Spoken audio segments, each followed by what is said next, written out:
Hello there everybody, how is it going and how have you been? I am EuclideanSqd, and we're back here in Duel Links to cover the brand new Cyberdark Impact event. Now this event does star Zane Truesdale, however unlike the previous event where he was just a roaming duelist and would show up randomly, in this event he actually shows up at the gate and it functions very similarly to the Yummy Merrick and the Jesse Anderson events in that you gain tokens by just dueling and playing the game, and then you spend the tokens at the gate to duel Zane. Same thing as those events. If you played in those, you know exactly how this event runs.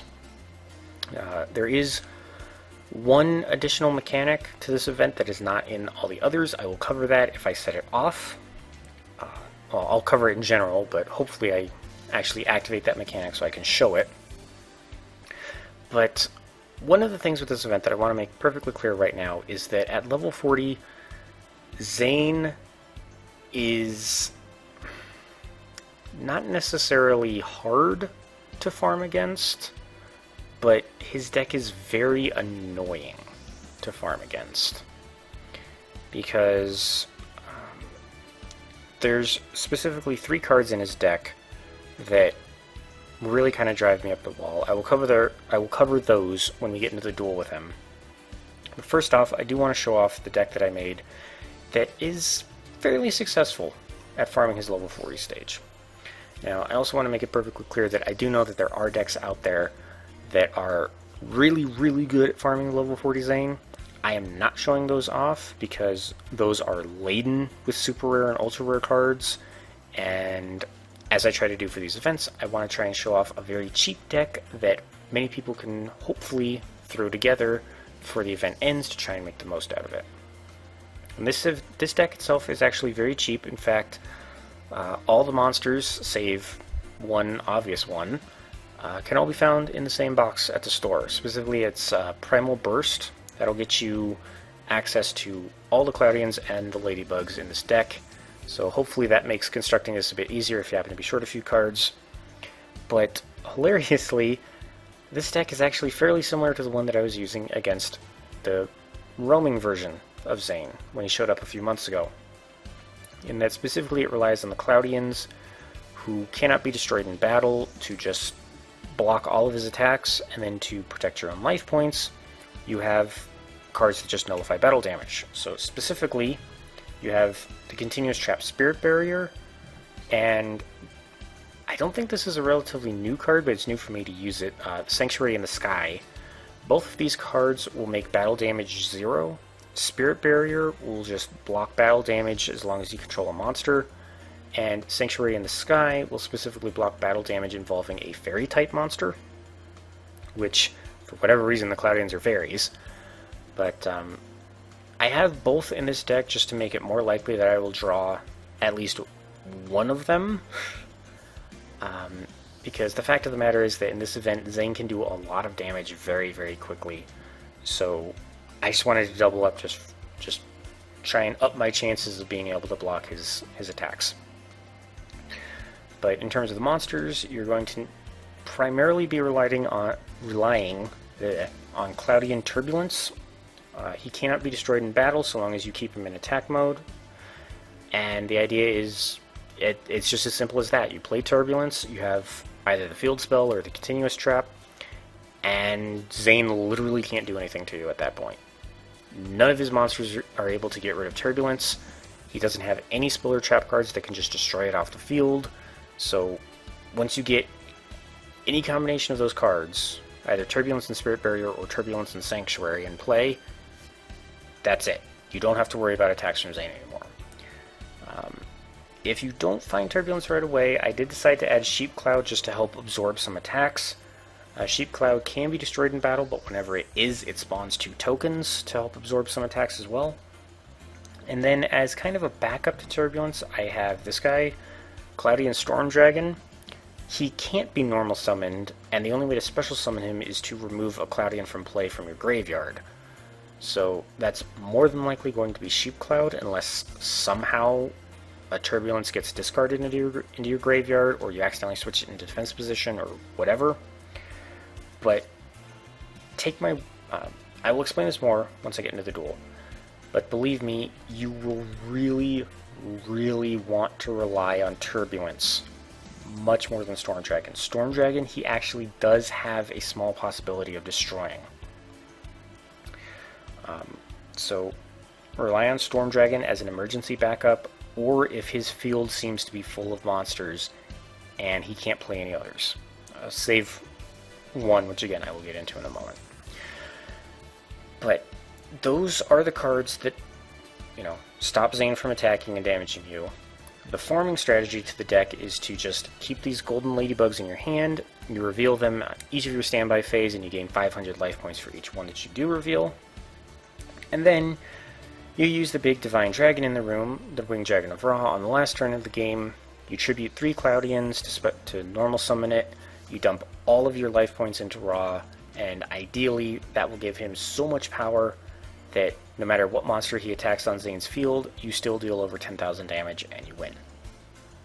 Now, that's simple enough. The problem with Zane's deck is that he actually has a fair amount of cards that he can use to discard cards out of his deck into the graveyard. So, it's actually possible for him to deck out or burn through his deck faster than you can.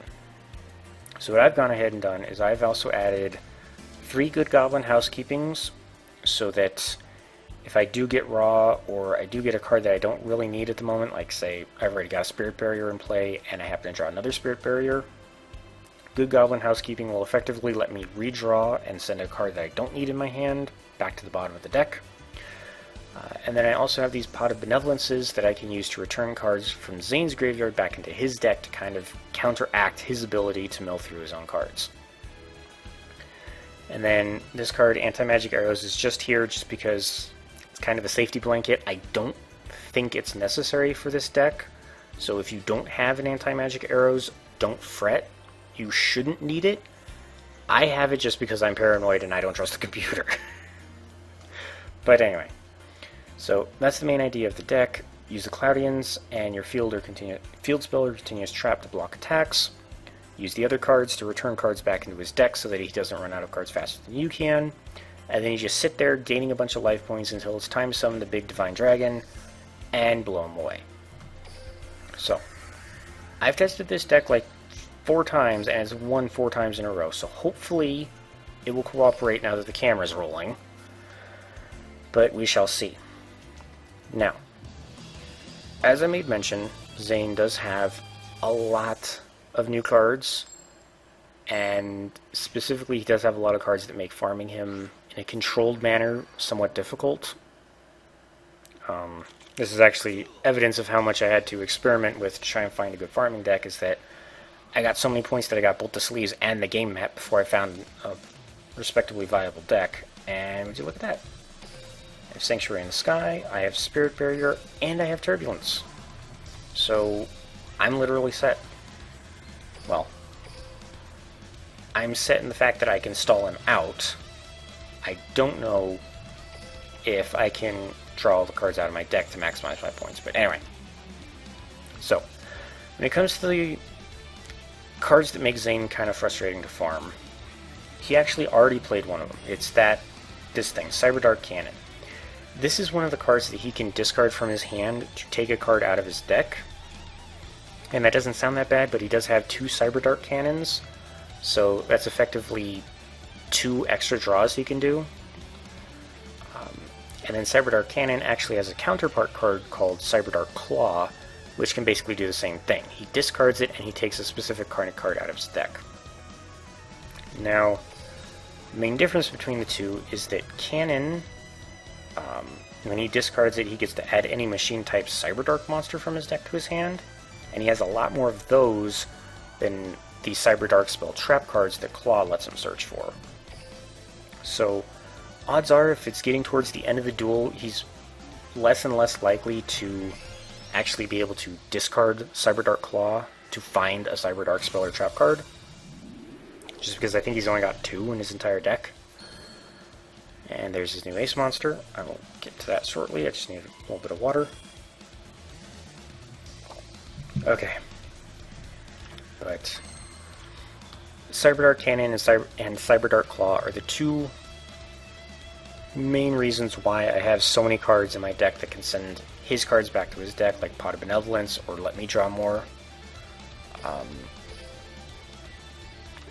Just because, again, like, that's literally a total possibility of 4 extra draws that Zane can do.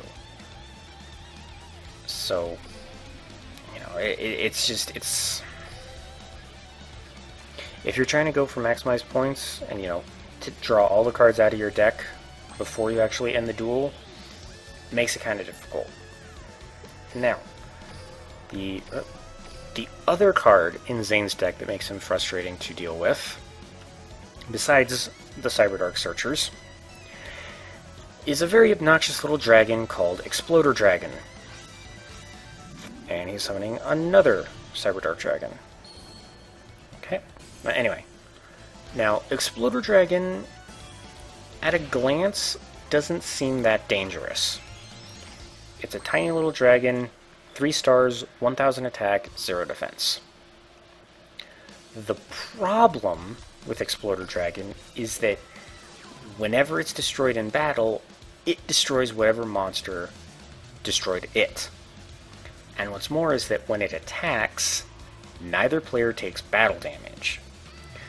So if you're trying to intimidate Zane into not attacking by having a big scary monster with, say, 3,000, 4,000 attack points, like his are right now, all he has to do is play that Exploder Dragon.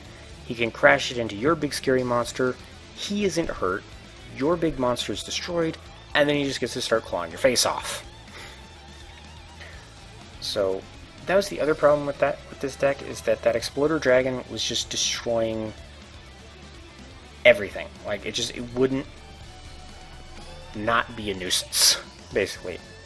I mean, I even tried, like, an Unhappy Girl deck with the good old standard of Vassal, Union Attack, and then Temple of the Kings and Mystical Beast Circuit to try and summon a big fusion monster, and, you know, Union Attack and all that. And it just didn't work, because at that point the deck was just too bulky. So that's primarily why I'm saying rely on Turbulence over Storm Dragon, because he can't actually destroy Exploder Dragon against Turbulence. Turbulence doesn't have enough attack points to beat Exploder Dragon in combat. So, again, like I mentioned when I was going over the deck, there's literally no cards that Zane has to get rid of Cloudy and Turbulence. I'm just going to keep returning Cyberdark cards to his deck. Yeah. And that's why I advise you to be wary about using Cloudy and Storm Dragon, is because Storm Dragon also has 1000 attack points. So Exploder Dragon can destroy itself against Storm Dragon, and then its effect activates, which is a card effect, which will destroy Storm Dragon. So it's just something you want to be mindful of. You know, don't be over-reliant on really any card with over 1000 attack points, because that Exploder Dragon can just show up at any time and screw up your whole plans. I'm going to go ahead and toss a Spirit Barrier back into my deck. Set another card. Now, you probably don't have to run Pot of Benevolence. You could just as easily use something like Shard of Greed, or just try to add more draw power into your deck in other means. Maybe Jars of Greed. I can't actually think of any other really good drawing card, draw more cards off the top of my head. But if you do want to run Pot of Benevolence, like I am, just because it's a lot cheaper to find, and I'm going to go ahead and I'll hold on to Raw for now. But, I keep getting distracted. If you do use Pot of Benevolence in your farming attempts, whatever you do, do not send the Cyberdark Cannon or a Cyberdark Claw back into his deck. Because, I already said, those cards, he can discard them to draw more cards out of his deck, so that kind of offsets what Pot of Benevolence is supposed to do, in slowing down his ability to draw. And finally I find a golden ladybug. So send back the Cyberdark horns, the Cyberdark edges, the Cyberdark keels, you know, send back polymerization, send back power bond if you have to. Just don't ever send back Cyberdark Cannon or Cyberdark Claw, because all that's doing is just giving him more power to draw cards out of his deck faster than you can. And there's the Cyberdark Claw. But other than that, that's about everything you really have to watch out for. If you're using a deck like this, you really don't ever have to worry about his Cyberdark Inferno field spell, because all that does is just let him return one of the smaller Cyberdarks that's a monster back to his hand, and then he can special summon a new one. So it's basically a way to set off their effects one more time.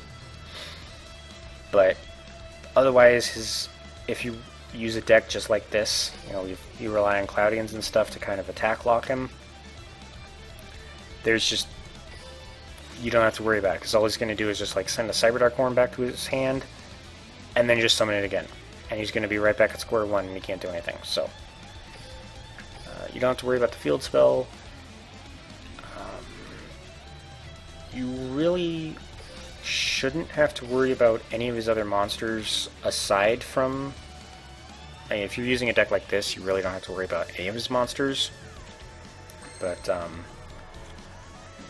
if you are trying to fight Zane in a regular duel, be mindful of his Cyberdarks, because as you might have noticed, what they've been doing is they've been equipping things from his graveyard to themselves. And I'm going to go ahead and toss a Storm Dragon. And that's kind of the thing with the core 3 Cyberdark cards. Well, 4 Cyberdark cards, I should say. Horn, Edge, Keel, and then Dragon. Is that they all get to equip Dragon-type monsters in your graveyard to themselves, and then they gain that dragon's attack power on top of their own. So, for example, this Cyberdark Edge has 800 attack. When it equips a level 3 or lower Dragon-type monster, it will gain attack equal to that monster's attack power. So if it has 1600, like the Cyberdark Cannons and the Cyberdark Claws, all of a sudden these 4-star monsters have 2400 attack points. And not only that, but they actually have pretty vicious effects for each. So Edge can attack your opponent directly, but its attack power is halved during the damage calculation. Horn is the one that can do piercing damage, and then Keel just does a straight up 300 effect damage whenever it destroys a monster in battle. So all around, the 3 small Cyberdark monsters are kind of vicious, to be honest, for something that have base 800 attack power. Cyberdark Dragon itself, however, is primarily going to be the scary one if you plan to duel Zane regularly, because it can equip a dragon of any level to itself. Now granted, Zane doesn't really have anything other than other level 3s, but even so, that's still 1600 on top of its base 1000. And on top of that attack boost, Cyberdark Dragon gains an extra 100 attack for every monster in your graveyard. So, as you probably have noticed, these things have some fairly high attack power. I will go over his cards in a little bit more detail after the duel, but I just wanted to bring that to your attention if you're trying to duel him regularly, is that probably going to have a little bit of a fight on your hands. This deck doesn't really need to worry about it that much, but he does have some strong trap cards that you can use to protect his life points too. And in fact, he did just discard one of them. Specifically, it's this thing, Power Wall. Basically, during damage calculation, if he would take battle damage from one of your attacks, he gets to send one card from the top of his deck to the graveyard for every interval of 500 damage that he would have taken, and then he takes nothing. So in other words, if you're going to deal 2000 damage, he can just discard 4 cards from the top of his deck and block all that damage. And those would probably send more monsters to the graveyard, which means the Cyberdark Dragon gets even more powerful, and then you're in kind of a pickle. That's also why I kind of preferred a more pacifist deck like this, is that then he can't activate Power Wall, and he can't throw 3, 4, 5 cards into his graveyard to try and block all your battle damage.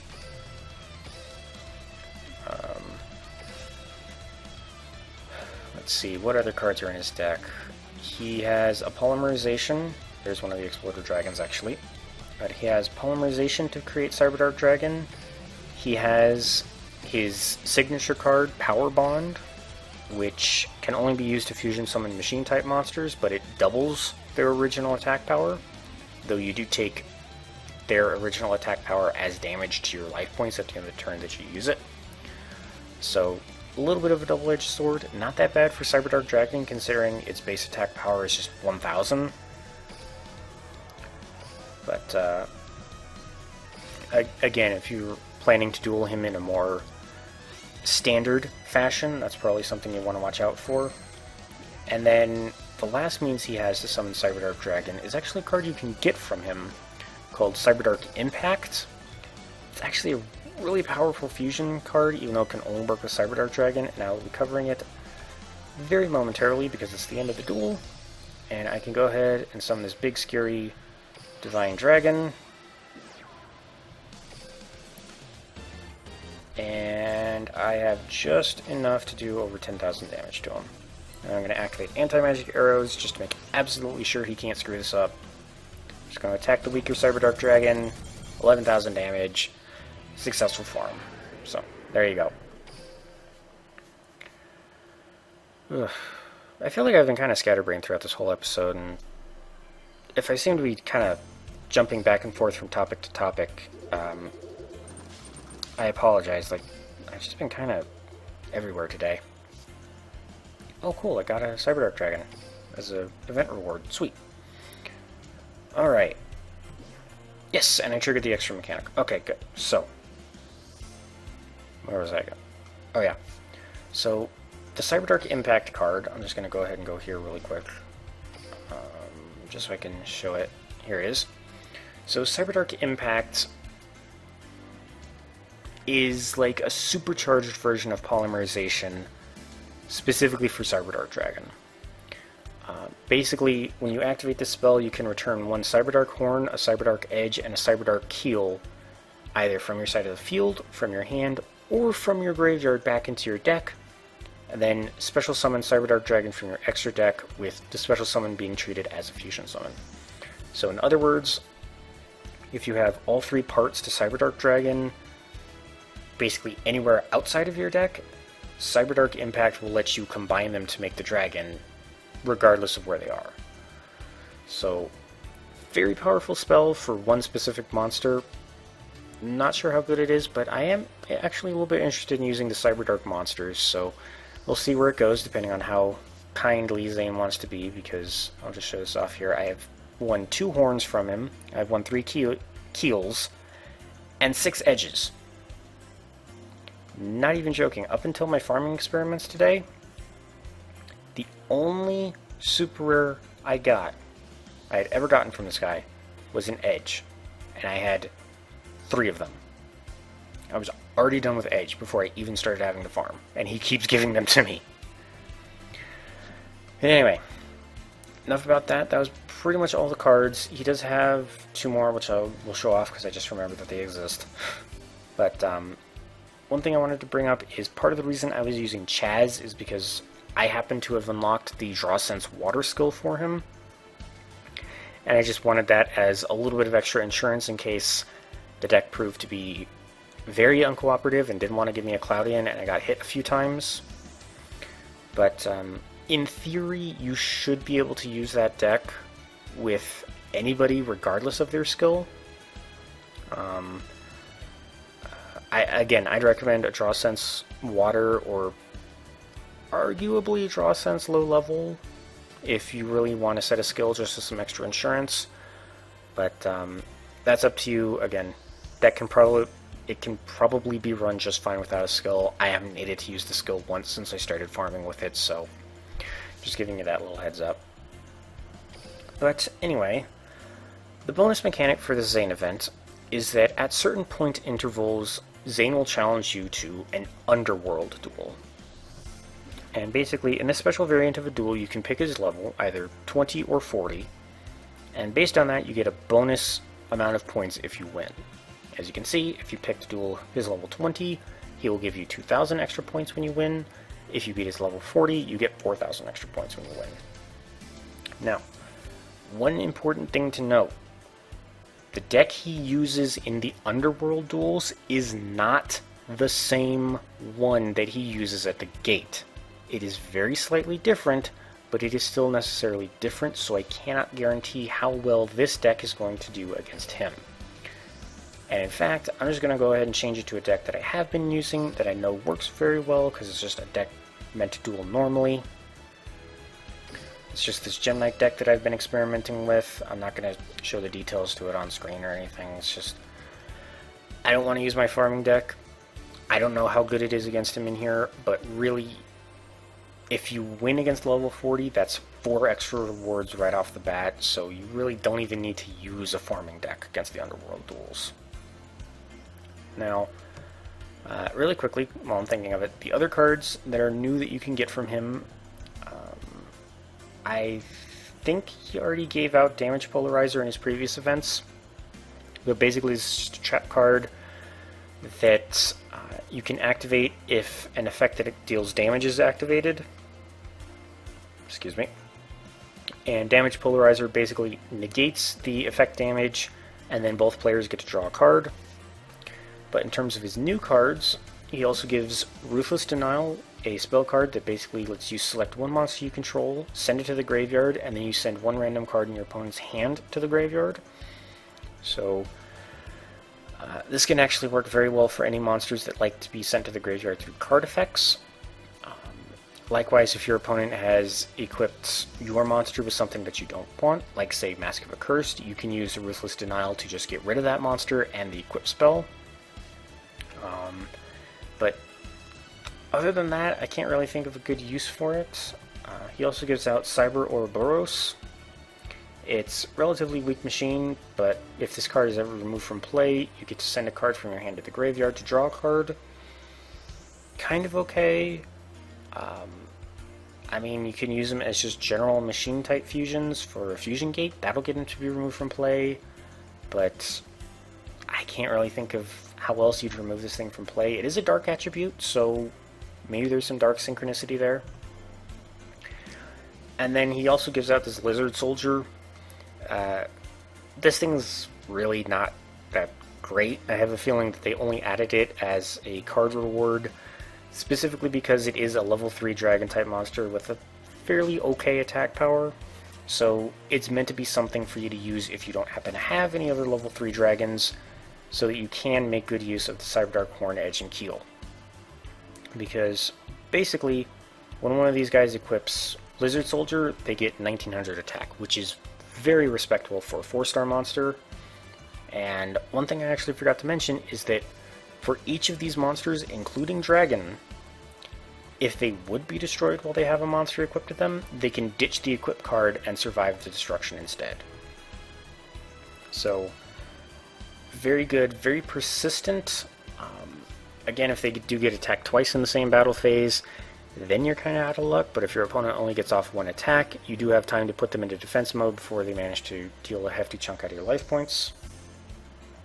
And I just wanted to double check, and Dragon doesn't have any bonus effects after equipping any Dragon type from your graveyard, gaining its attack power, and gaining more attack power for every monster in the graveyard. Alright, so that's all of his cards. Back to the Underworld Duel. I really am all over the place tonight, but whatever, I'm leaving it in. The Underworld Duel is a bit special in that not only do you pick the difficulty and you get a bonus set of rewards, or, well, kind of bonus set of rewards. It's really just more duel assessment points. But not only do you get that, but there's actually a special rule for the Underworld Duel.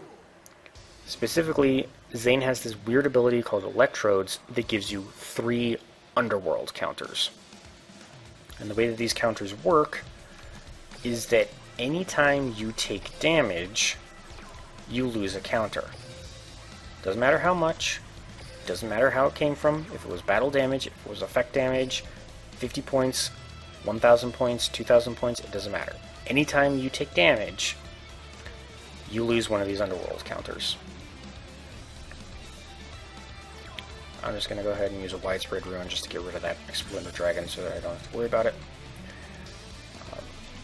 Now, the trick is that when you lose all of your Underworld counters, you lose the duel. Doesn't matter if you have healed back up all your life points, doesn't matter if you've overhealed to like 8,000. Once your Underworld counters hit 0, it's game over. So, in other words, you can't let Zane hurt you 3 times. If you take any 3 hits, it's game over. And to be honest, while that sounds frustrating, it's actually not all that bad. He's really only ever beaten me through Underworld counters once, and every other time I've beaten him in the Underworld duel. So, for as much of a frustrating mechanic as that may sound,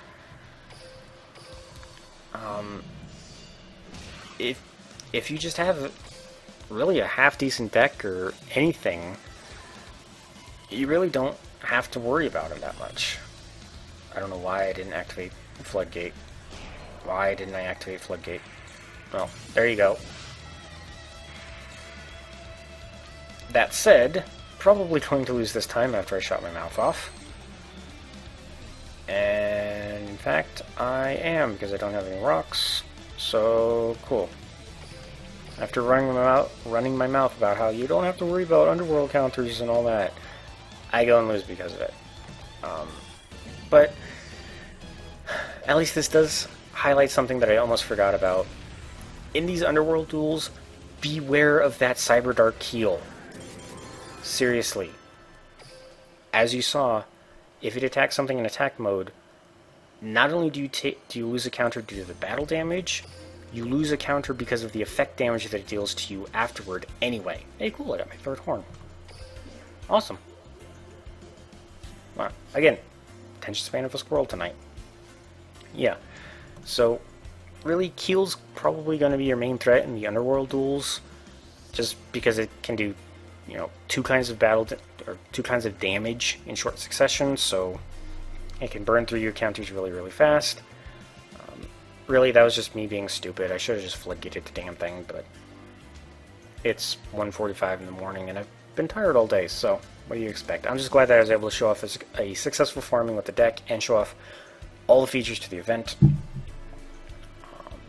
Now, when it comes to the event coverage, that's about it. One last thing I do want to bring up is that through the points in this event, you do get a handful of each of these new items. Again, I haven't really looked too much into how these things work, so I'm not really going to cover them. But it is nice that Konami is willing to give these things away for free in the event, because I think the only other means you have of getting them is by purchasing them in the shop with real-world money. Now, in terms of the event prizes you can get, there's actually not that many cards this time around. At 200,000 points, you will get a Cyberdragon Zui, which is not bad because it gains 300 attack during the damage step whenever it attacks. And by revealing a spell card in your hand, its name becomes just Cyberdragon. So you can use it as any fusion material you need for a monster that requires Cyberdragon, like, say, Chimeratech Fortress Dragon. But otherwise, it's a fairly respectable light machine. At 600,000 points, you actually get to unlock Zane for use. So if you're relatively new to the game, try to aim for at least that, just so you have 1 extra character to use. But other than that, you really don't get that many cards. At 1 million, you get the sleeves. At 1.4 million, you do get a copy of Cybernetic Fusion support, which is actually a really good quick play spell for anybody who wants to use machine-type fusions. doesn't have to be Cyber Dragons, it doesn't have to be Cyberdark Dragons, just literally any machine type fusion. You pay half your life points, and then basically when you fusion summon a machine type fusion, you can banish monsters from your hand, your graveyard, and your field as fusion materials. So it's literally what it is. It's fusion support. At 1.8 million, you will get the game mat, which in my opinion is pretty cool. Maybe a little overly dramatic, but still pretty cool. At 2.4 million, you get a copy of Cyberdark Impact, and then at 3 million, you will get a copy of Cyberdark Dragon. So if Zane seems particularly insistent on not giving this to you, you can get at least one copy of it through the event, and I really don't see needing more than one. I mean, yes, Zane's deck does have the potential to summon 3 of these, but then you would... I mean, what are you going to do? Are you going to use Polymerization, fuse Horn, Edge, and Keel together, and then use Cyberdark Impact to send them from your graveyard back into your deck and summon a second one? Are you going to have enough dragons in your graveyard to power the 2 of them up? Because if you don't, well, guess what? You just fused for a 1,000 attack point monster. Excuse me, had to take a drink. But then yeah, that's it. His last prize is at 3.6 million, and it's the icon. So this event, unlike the previous ones where you got like 6 or 7 cards, this one only gives you like 4. Yeah, 4. You get the Cyber Dragon, you get Fusion Support, you get Impact, and you get Cyberdark Dragon. So, yeah, I mean, it's a short event, so that's about it. Now, that's where, you know, that's pretty much the last thing of the event that I needed to cover. Really not much else to it. You know, same sort of thing. When you find him at the gate for the first time, you can only duel as level 10, but once you beat the level 10, you can fight the level 20, and then the level 30, and so on. The event does come with a card trader EX, so you can trade your EX gems for copies of Horn, Edge, and Keel, as well as previous cards he gave out, like Infernal Dragon or Cyber Repair Plant. So, if you're missing any sort of some of the previous Cyber Dragon cards and just other cards that Zane gave out as his event, or if the event's winding down and you only have like 1 copy of Horn and you'd like at least 1 more, maybe you can trade for it. Additionally, you can trade for 5 of each of the new items, as well as just the typical gold if you don't want any of the items. I'm probably going to go for these just because I really don't use gold that much. But I think we're going to wrap up this episode by just showing off Zane really quick. His deck is actually not too bad for a starter deck. If it'll actually open it, because I forgot about the middle step. So it comes with 2 copies of the Cyber Karen, which you can tribute this card to make any effect damage you take this turn 0. Can work pretty well with that Power Bond card, which I believe Zane has access to through one of his skills. It's not ever actually a card that you can just add to your deck. The only way you can use Power Bond is through a skill Zane gets. But if you happen to have Cyber Karen, you can go ahead and tribute it the same turn you're planning to use Power Bond, and you don't have to worry about the backlash. Zane also comes with Proto Cyber Dragons, whose only effect is to just change their name to Cyber Dragon while they're on the field. That's specifically so that you can use Polymerization to fuse for one of his ace monsters, Cyber End Dragon. This thing requires 3 Cyber Dragons, and it only will accept Cyber Dragons. You cannot use other forms of fusion substitutes like King of the Swamps or Goddess with the Third Eye or whatever to help summon Cyber End Dragon. It has to be Cyber Dragons, which is part of why so many of the Cyber Dragon cards have effects that change their name into Cyber Dragon, so it's easier for you to summon this thing. A 4,000 attack point monster that does piercing damage.